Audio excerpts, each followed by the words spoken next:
Pilkada Jakarta 2024 berakhir dengan kemenangan Pramono Anung Rano Karno dengan raihan 2.183.239 suara atau 50,07% suara sah. Tapi kemenangan ini tak langsung diterima dua paslon lainnya. Pasangan nomor urut 1 Ridwan Kamil Suswono bersiap untuk mengajukan gugatan ke Mahkamah Konstitusi terkait kecurangan pilkada. Tim hukum Ridho bahkan sudah mendatangi MK untuk berkonsultasi. Sementara itu persiapan bukti gugatan diklaim telah mencapai 97%, meski belum memastikan kapan gugatan diajukan. Selanjutnya kami juga berkonsultasi berkaitan dengan bukti-bukti, bukti foto, bukti video, lalu bukti-bukti yang lain yang bisa kami siapkan. Nah, saat ini kami bersama seluruh tim hukum, elemen tim hukum dari Paslon Ridho sedang mempersiapkan permohonan PHPU di Mahkamah Konstitusi. Jadi kami sudah berhari-hari sedang disiapkan. Oleh karenanya sesegera mungkin setelah siap kami akan masukkan permohonan tersebut ke Mahkamah Konstitusi. Pasangan nomor urut 2 Dharma Pongrekun Kunwardana juga berencana mengajukan gugatan ke Mahkamah Konstitusi. Gugatan terkait rendahnya partisipasi masyarakat di Pilkada Jakarta. Tentunya kami akan menggunakan hak kami ya untuk menempuh jalur hukum ke Mahkamah Konstitusi.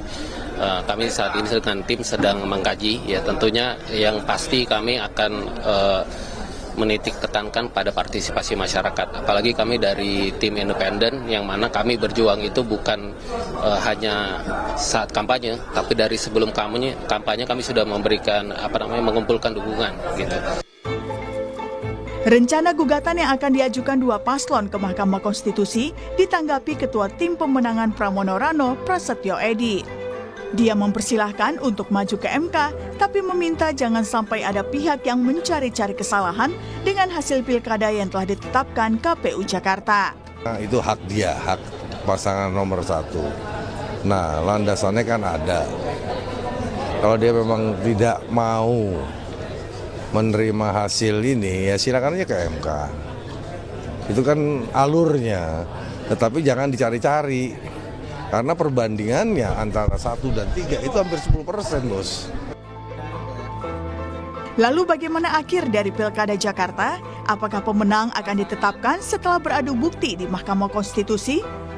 Tim Liputan Kompas TV.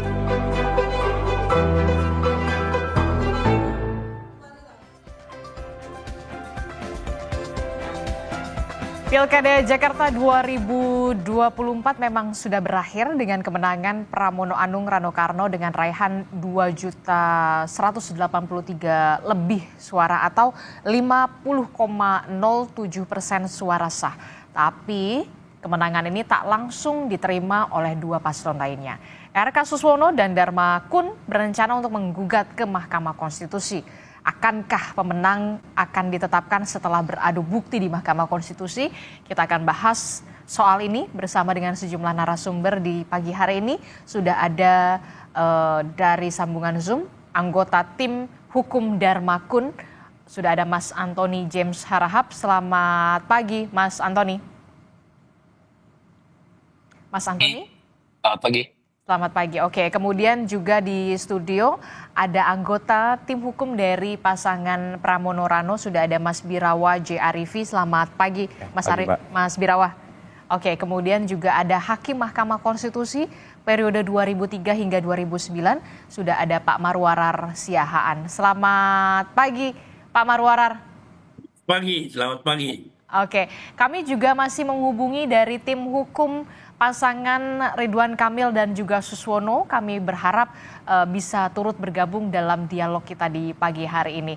Saya ke Mas Antoni dulu. Mas Antoni, ini kalau kita lihat pasangan calon gubernur dan calon wakil gubernur Dharma Pongrekun Kunwardana ini jadi untuk mengajukan gugatan ke MK mempersoalkan rendahnya partisipasi pemilih atau justru karena adanya dugaan kecurangan, Mas Antoni?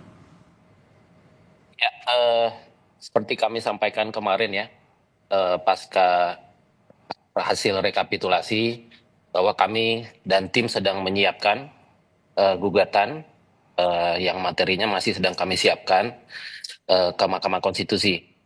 Ya tentunya pada prinsipnya dan esensinya adalah mengenai partisipasi masyarakat yang mana dalam hal ini khususnya pilkada di daerah khusus Jakarta ya. Kenapa perlu kami ingatkan juga bahwa daerah khusus Jakarta itu kenapa khusus karena hanya satu-satunya provinsi di Indonesia yang mensyaratkan kemenangan itu 50+1. Ah, Jadi itu provinsi dengan yang dikhususkan karena kompleksitas masyarakat dan juga jumlah penduduk. oke. Maka perlu di sama-sama kita pahami bahwa itulah spesialnya Jakarta, ya kan. Kami bukan cari menang kalah, tapi kami ingin mencari kebenaran dalam proses penyelenggaraan pilkada kemarin, apakah sudah dijalankan dengan maksimal atau belum. Itu sih intinya, Mbak. Oke, jadi karena soal Ya. partisipasi pemilih yang rendah begitu, Anda mengajukan gugatan ke Mahkamah Konstitusi untuk sengketa pilkada. Nah, kalau misalkan Ya, salah satunya. Ya. salah satunya, nah menurut Anda apa yang menyebabkan partisipasi pemilih cukup rendah di daerah khusus Jakarta ini? Apakah memang ada dugaan kecurangan atau seperti apa? Atau memang ada temuan dari tim hukum dari Dharma Kun sendiri soal ini? Ya, sangat berbeda sekali ya dengan penyelenggaraan Pilpres kemarin, terutama masalah distribusi C pemberitahuan yang bolak-balik juga dari KPU sendiri pada saat rekapitulasi sudah membela diri dengan bahwa sudah terdistribusi dengan kita sama-sama uji aja nanti apakah itu benar-benar sudah terdistribusi dengan benar ke masyarakat atau seperti apa distribusinya karena udah ada peraturan-peraturan KPU sendiri yang mengatur soal itu. Nah, kami juga menemukan banyak fakta di lapangan seperti pada saat Pilpres kemarin pemilih kami yang keluarganya sudah meninggal tidak diundang, namun pada saat pilkada ternyata diundang. Nah, hal-hal yang kayak gini banyak sekali terjadi dan kita mau coba uji gitu kan apakah penyelenggaraan kemarin itu apakah udah betul-betul maksimal atau belum. Itu sih pada intinya, Mbak. Oke, baik. Saya ke Mas Birawa. Mas Birawa, ini ternyata untuk tim hukum dari paslon Dharma Kun ini ingin mengajukan gugatan perihal bagaimana rendahnya partisipasi pemilih di Pilkada Jakarta. Nah, Anda sebagai tim hukum dari pasangan pemenang, yakni Pramono Rano, meresponnya seperti apa? Apakah ini melihat ini bentuk kekecewaan atau memang ini sudah ada jalurnya kita hormati? Ya, terima kasih Mbak. Jadi kami memang dalam hal ini cukup mengapresiasi hasil dari rekapitulasi tingkat provinsi yang telah diselenggarakan sebelumnya. Kami juga berterima kasih kepada seluruh penyelenggara atas kinerja yang sangat-sangat baik dari KPUD Jakarta dan juga Bawaslu, serta seluruh warga dan masyarakat Jakarta yang telah berpartisipasi dalam pesta demokrasi di Jakarta.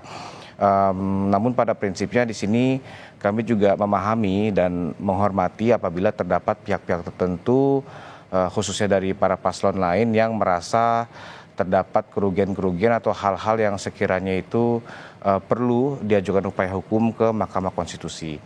Dalam hal ini pun tim hukum dari Mas Pram dan Bang Dul juga sudah bersiap diri. Kami telah jaga-jaga apabila nanti ada permohonan yang didaftarkan kepada Mahkamah Konstitusi dan ketika itu sudah terjadi kita mengingat bahwa jangka waktunya itu kan 3 hari kerja setelah ada penetapan dari KPU Jakarta, maka apabila nanti ada permohonan yang masuk yang sudah didaftarkan ya kami akan menindaklanjutinya sesuai dengan ketentuan peraturan perundang-undangan yang berlaku.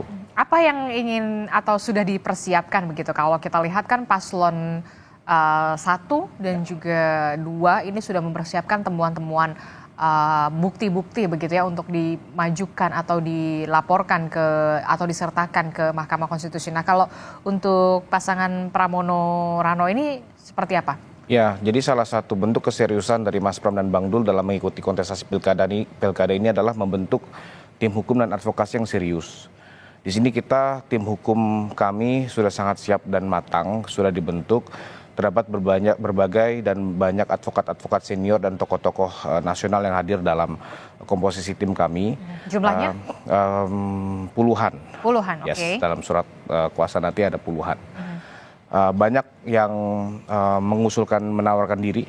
Ini adalah bentuk partisipasi dari ahli-ahli hukum yang mendukung kemajuan dan kebahagiaan Kota Jakarta untuk tergabung dalam tim hukum Mas Pram dan Bang Dul. Namun selain itu juga kami selama kurang lebih 5 minggu terakhir juga telah mempersiapkan data yang telah terjadi di lapangan, baik dari informasi yang disampaikan secara langsung oleh tim saksi dan juga relawan-relawan, apapun temuan yang telah dikumpulkan, diadministrasikan dan diserahkan kepada kami itu sudah lengkap. Dan tidak menutup kemungkinan juga untuk para saksi-saksi di lapangan nanti akan membantu kami untuk menyampaikan keterangan dan fakta-fakta sesungguhnya yang terjadi di lapangan. Namun di lain itu kita juga sudah mempersiapkan susunan ahli yang nantinya itu terdiri dari berbagai macam bidang hukum yang akan siap membantu Mas Pram dan Bang Dul ketika nantinya berhadapan di Mahkamah Konstitusi.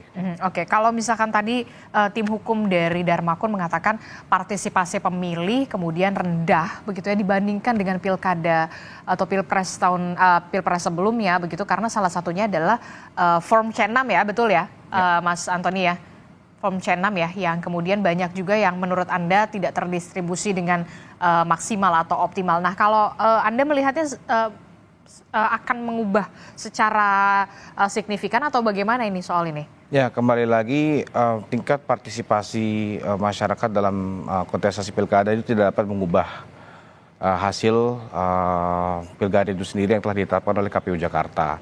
Kembali lagi di sini kami mengingatkan dan juga mengapresiasi kinerja dari KPU Jakarta yang telah berupaya semaksimal mungkin untuk melakukan upaya sosialisasi.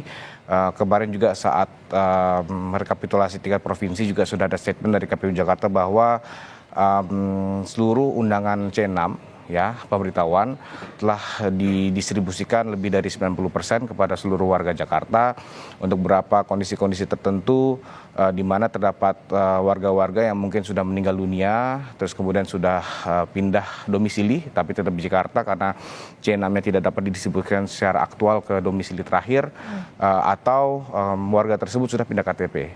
Nah, hal-hal ini mungkin yang menjadi catatan, tapi kembali lagi kami melihat seluruh upaya dari KPU Jakarta itu sudah dilakukan dengan maksimal. Namun kembali lagi di sini kita harus mengingatkan baik kepada kami sendiri ataupun kepada paslon bahwa tanggung jawab untuk meningkatkan partisipasi itu tidak hanya pada KPUD saja, namun kepada tim kampanye itu sendiri untuk terus mengajak, mengingatkan dan merangkul seluruh warga Jakarta untuk berpartisipasi. Karena kenapa? Pemilihan pemimpin bagi kota Jakarta adalah yang terpenting.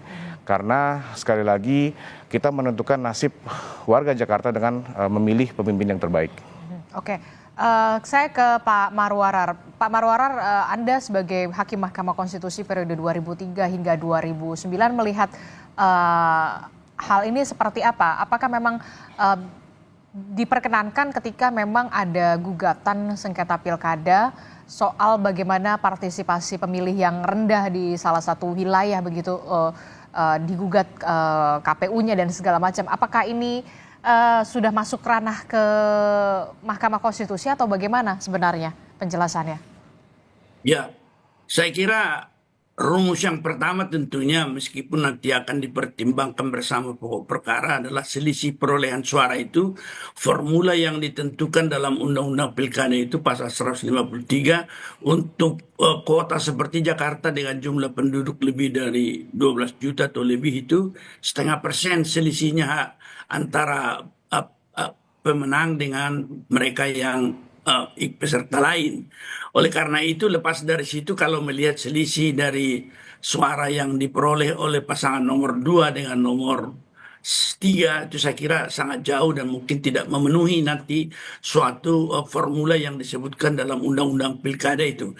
Tetapi tentunya itu hanya dipertimbangkan nanti di belakang bersama-sama pokok sengketa yang ada, dan kalau dalil yang dikemukakan pasangan calon nomor 2 adalah banyaknya atau rendahnya partisipasi, tentu ini masalah bukti yang harus kita akan lihat, dan seandainya pun ya betul, apakah itu berkorelasi dengan yang disebut kesalahan dari pihak penyelenggara dan kemudian signifikan enggak untuk menggeser hasil perhitungan yang ada sedemikian rupa sehingga dengan ditambahkan seandainya pun ditambahkan mereka yang ternyata tidak mengikuti atau tidak berpartisipasi secara sah karena kesalahan misalnya, apakah itu bisa melampaui hasil penghitungan atau menegasikan hasil penghitungan ya perolehan suara pasangan calon masing-masing yang telah ditetapkan oleh KPU. Biasanya kalau dalam kondisi seperti ini satu-satunya yang mungkin kalau penyelenggaraan pemilu itu dengan selisih suara yang demikian bisa terjadi hanya kalau terjadi apa yang dikatakan pelanggaran terstruktur, sistematis, dan masif.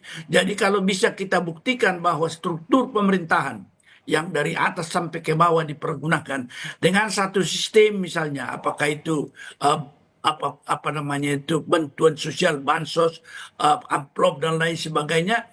Dan kalau di dalam definisi kita yang di masa lalu, kalau struktur sudah dipakai dan ada sistem yang digunakan seperti bansos maupun amplop itu pasti hasilnya akan menjadi signifikan mengubah meskipun tidak dibuktikan secara mikro, tetapi secara makro itu kesimpulannya senantiasa bahwa itu telah menjadikan hasil perolehan yang dihitung oleh KPU itu menjadi tidak benar. Barangkali kesulitan kalau dari sudut pasangan calon nomor 2 dan nomor 3 saya duga di sini dia karena meskipun saya dengar hanya melalui media, pasangan calon nomor 3 juga menyatakan adanya pelanggaran TSM itu yang saya pikir kalau saya perhatikan di media keluhan yang ada pada Bawaslu juga belum ada yang signifikan untuk menyatakan itu telah berlangsung sehingga berpengaruh terhadap perolehan suara pasangan calon masing-masing nomor 1, 2, dan 3 sehingga sedemikian rupa harus kita nyatakan perolehan suara pasangan calon nomor 3 batal. Belum nampak indikasi-indikasi dan seluruh keadaan ini tentunya juga pasangan calon nomor 3 kalau bisa mempertahankan ini dengan apa yang selalu kita katakan dari tingkat bawah itu C1 hasil form itu, saya kira nanti dia akan sulit digoyahkan dengan permohonan yang hanya sekedar menurut saya dan jangan marah spekulatif kalau misalnya kita katakan partisipasi rendah kesalahan itu boleh jadi apakah itu kesengajaan juga tetapi kalau dilihat dari apa yang terjadi menurut saya bahwa partisipasi masyarakat yang rendah kadang-kadang juga faktornya adalah ketika kita baru melaksanakan pemilu pilpres dan legislatif yang katakanlah memakan energi dan pikiran seluruh warga. Saya kira demikian pandangan saya. Jadi benar-benar harus dibuktikan paslon kalau memang ingin mengajukan gugatan harus ada pembuktian soal TSM itu tadi, memenuhi unsur TSM yang kemudian dikatakan oleh salah satu tim hukum dari Dharma Pongrekun dan Kunwardana ini adalah soal form C6 yang tidak terdistribusi secara optimal, secara maksimal, Pak Marwarar. Ya, jadi itu sah saya kira bisa dijadikan alasan.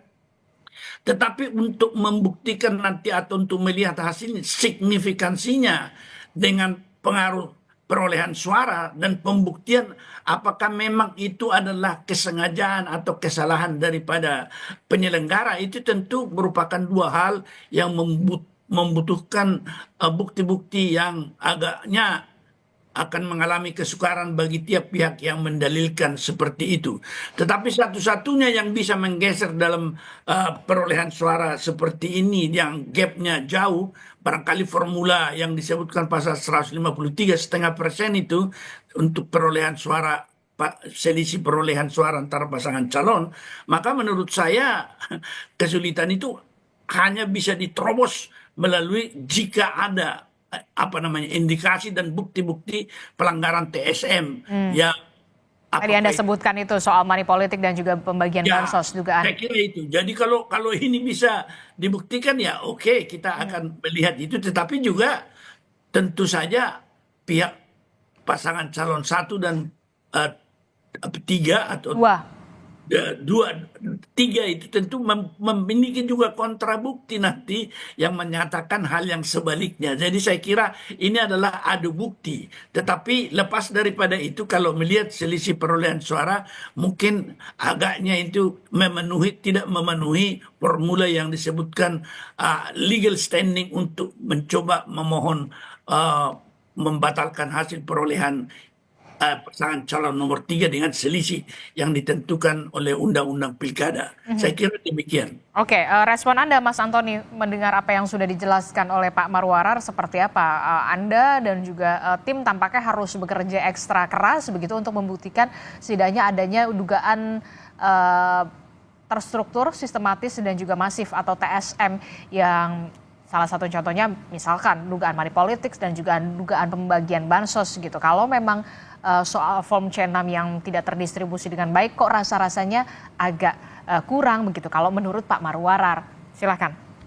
Ya, ya kalau temuan tim kami ya, saya makanya tadi saya bilang salah satu namun itu adalah menjadi esensi karena partisipasi masyarakat Jakarta dalam pilkada serentak tahun ini adalah yang terendah. Satu negara ini yang paling rendah partisipasinya adalah Jakarta. Ya, kenapa itu bisa terjadi sepanjang sejarah ini? Nah itu yang mau kami uji. Apakah ini tidak kemaksimalan dari KPU sebagai penyelenggara atau seperti apa? Padahal anggarannya jauh lebih besar daripada provinsi lainnya. Kemudian juga kemarin dalam rekapitulasi waktu saya mengikuti juga Bawaslu juga sempat memberikan catatan bahwa pada saat sebelum C6 itu didistribusikan ada yang namanya coklit. Nah, itu kami juga lihat merupakan faktor penting di mana di situ adalah tugas KPU untuk memberikan selain mencocokkan memvalidasi tiap-tiap rumah itu di depan rumah ditaruh stiker gitu ya seperti pada saat Pilpres. Nah, ini banyak sekali terjadi dan terjadinya masif di Jakarta, apalagi para pemilih 02 yang mohon maaf menengah ke bawah yang tidak punya teknologi seperti mengecek secara online dan ini kan harus diberikan sosialisasi yang sampai ke masyarakat gitu sehingga mereka tahu gitu bagaimana partisipasi masyarakat kalau masyarakatnya itu tidak diberitahu atau tidak diundang. Ini beda sekali dengan sosialisasi pada syarat Pilpres kemarin gitu.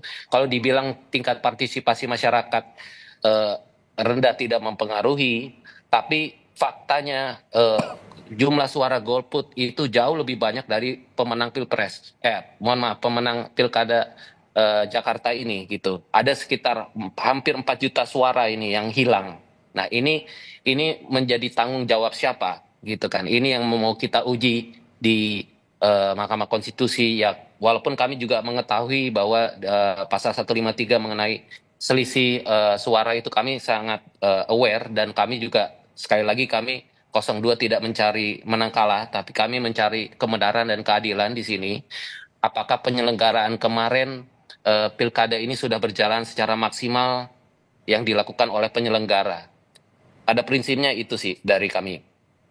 Oke, baik. Kalau menurut Anda ada sekitar 4 juta lebih suara yang hilang. Inilah yang kemudian dipertanyakan oleh tim hukum dari Dharma Pongrekun dan juga Kun Wardana. Ini kemana begitu ya? Dan ini harus dipertanggungjawabkan oleh penyelenggara pemilu. Begitu menurut Anda?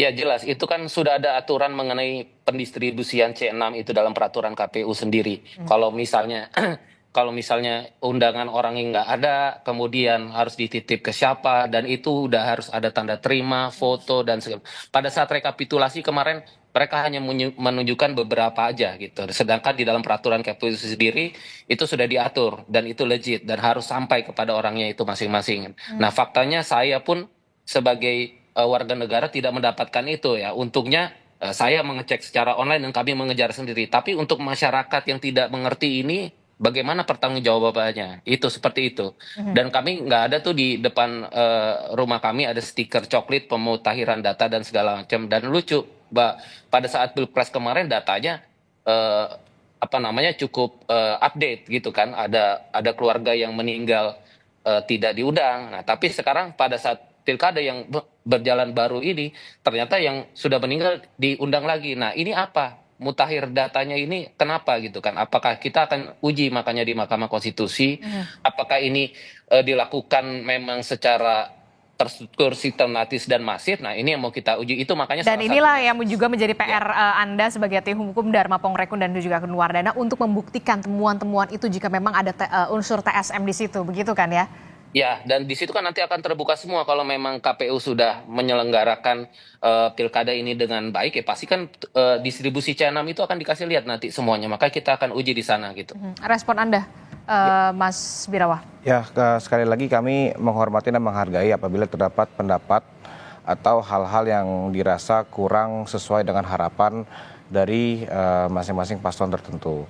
Nah, tapi kembali lagi di sini terdapat upaya hukum yang dapat ditempuh, dan apabila upaya hukum itu telah dilaksanakan, maka nanti akan ada proses hukum yang akan berlangsung, sehingga nanti seluruh hukum acara yang berlaku akan dijalankan oleh masing-masing pihak yang akan menjadi pemohon di Mahkamah Konstitusi.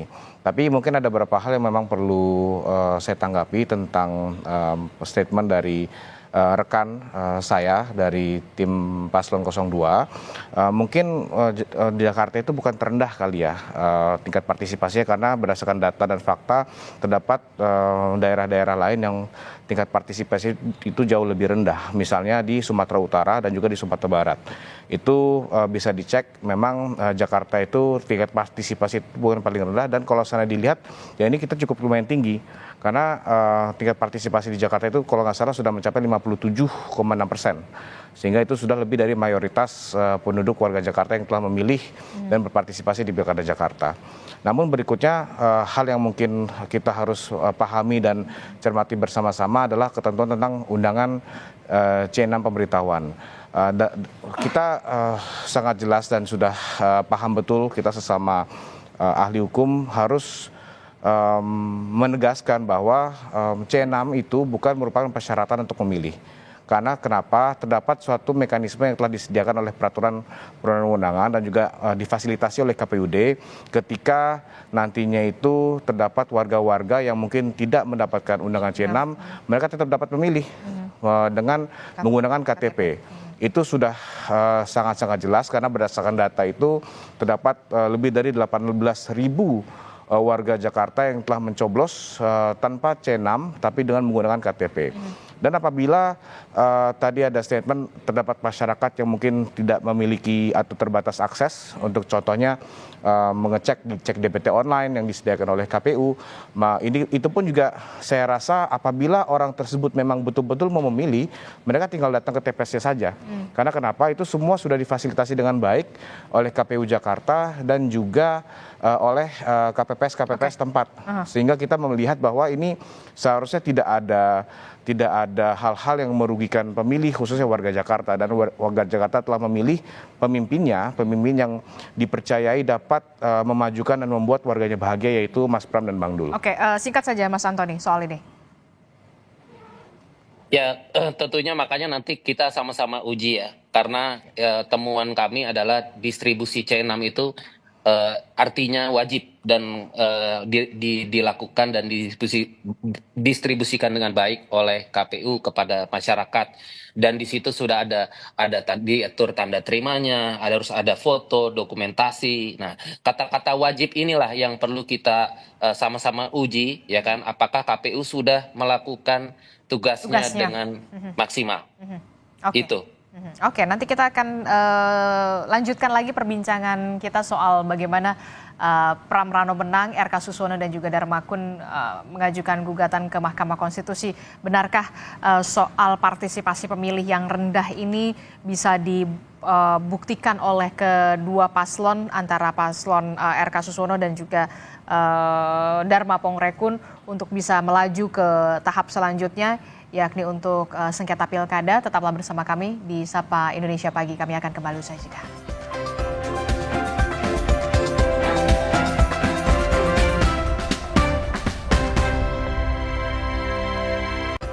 Terima kasih Anda masih bersama kami di Sapa Indonesia Pagi. Saudara, masih soal pilkada yang memang walaupun KPU Provinsi Jakarta sudah mengumumkan soal hasil rekapitulasi di tingkat provinsi, tapi kemudian yang jadi lanjutan adalah paslon 1 RK Suswono dan juga paslon 2 yakni Dharma Pongrekun akan rencananya mengajukan gugatan ke Mahkamah Konstitusi dalam hal sengketa pemilihan kepala daerah karena tingkat partisipasi pemilih di Jakarta yang dinilai sangat rendah begitu di Pilkada Jakarta di November yang lalu. Masih membahasnya bersama dengan Pak Marwarar, kemudian ada Mas Antoni dan juga Mas Birawa.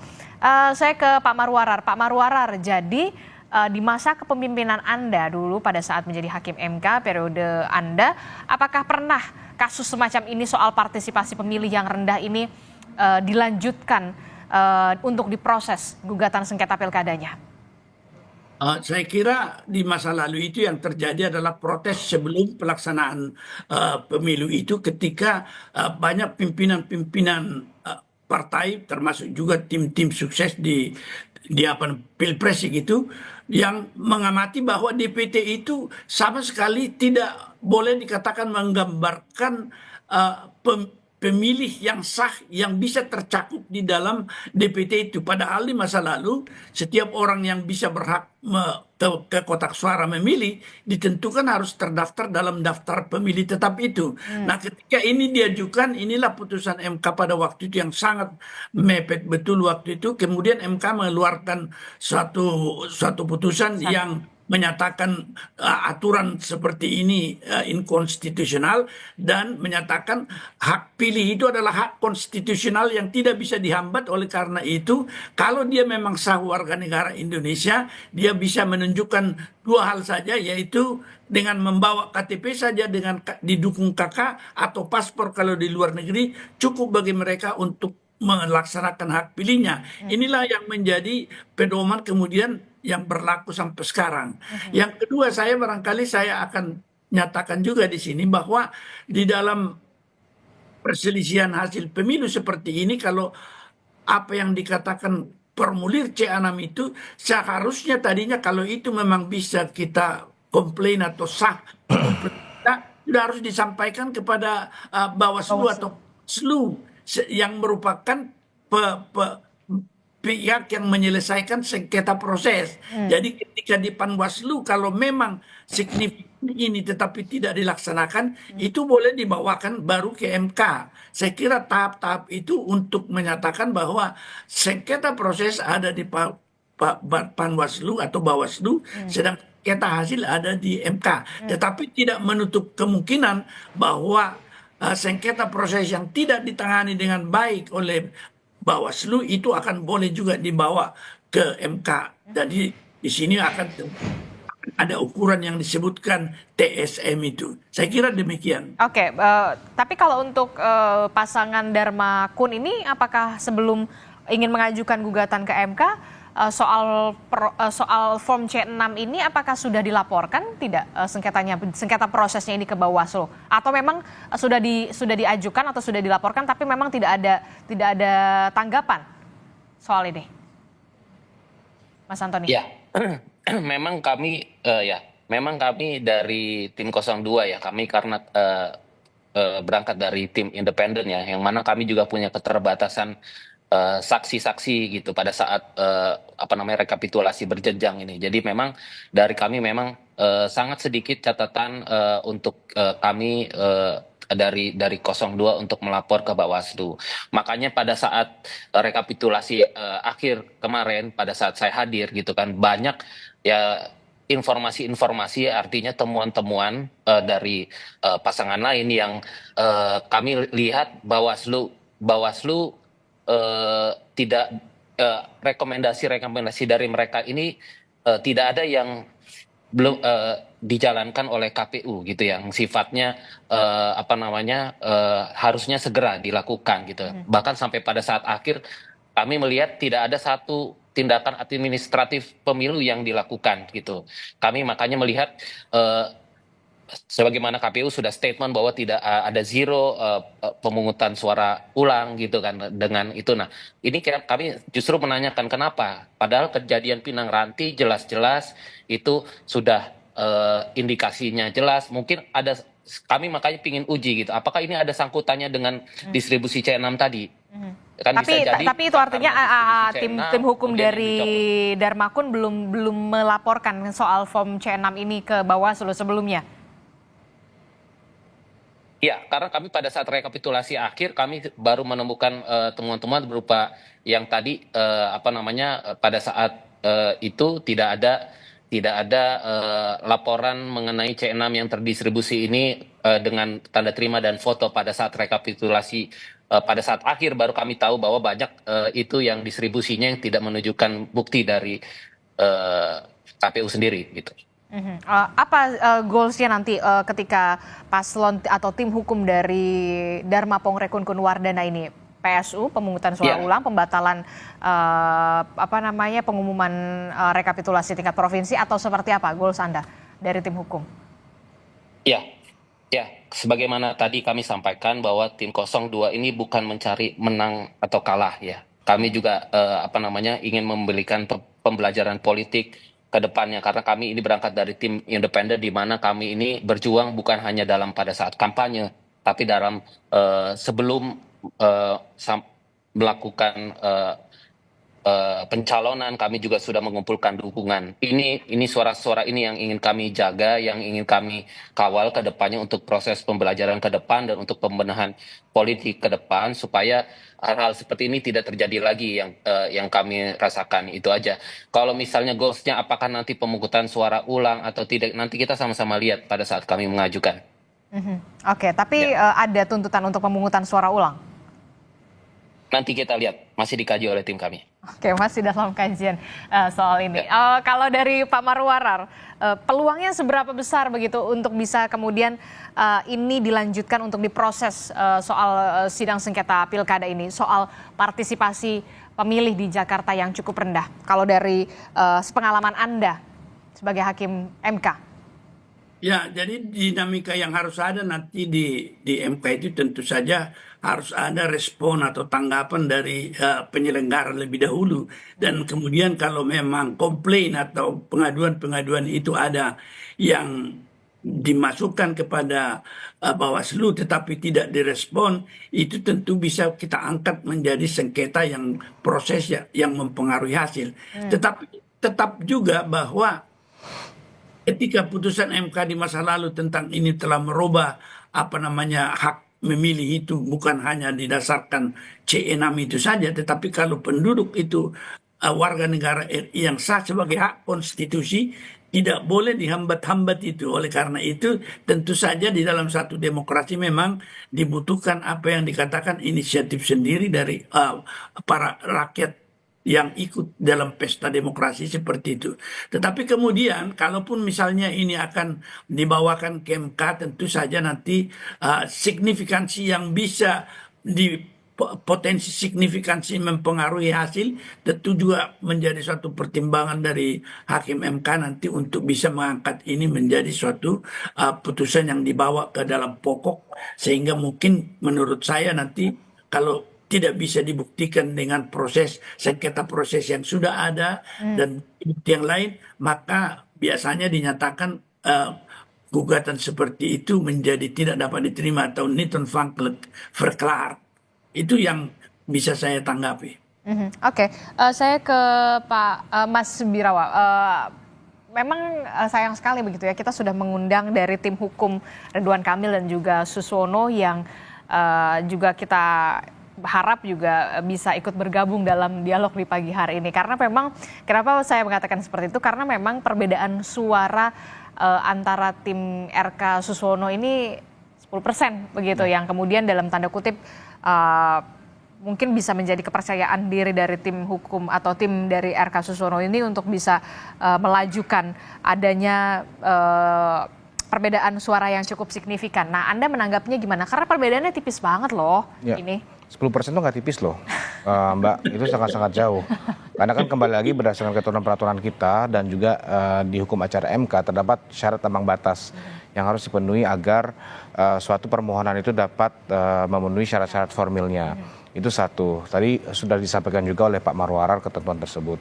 Tapi sekali lagi di sini apabila memang nantinya itu terdapat paslon yang menggunakan haknya untuk mengajukan permohonan ke Mahkamah Konstitusi, di situ kami akan menghormati seluruhnya dan pastinya tim kami juga sudah siap untuk menghadapi itu. Pastinya kan yang akan menjadi pihak utama yang menjadi termohon kan penyelenggara. Namun tidak membatasi kami nanti juga akan menjadi pihak terkait dalam permohonan tersebut.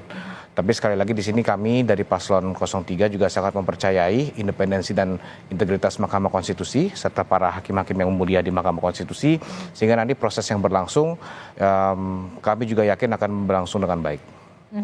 Termasuk siap gitu ketika nanti memang gugatan ini dari paslon RK Suswono ataupun Dharma Pongrekon ini benar-benar diterima dan juga sengketa pilkada ini terus digulirkan, mungkin akan ada PSU dan segala macam gitu. Ya kembali lagi kan ini nanti tergantung pada derajat pembuktiannya. Dari masing-masing paslon atau pemohonannya juga ada bukti, kami pun juga ada bukti-bukti. Sehingga nanti pertarungannya itu di Mahkamah Konstitusi. Oke, terakhir Pak Marwarar, seberapa besar kemudian akan diterima dan juga sesignifikan apa kemudian bisa mengubah hasil suara pilkada kemarin soal ini?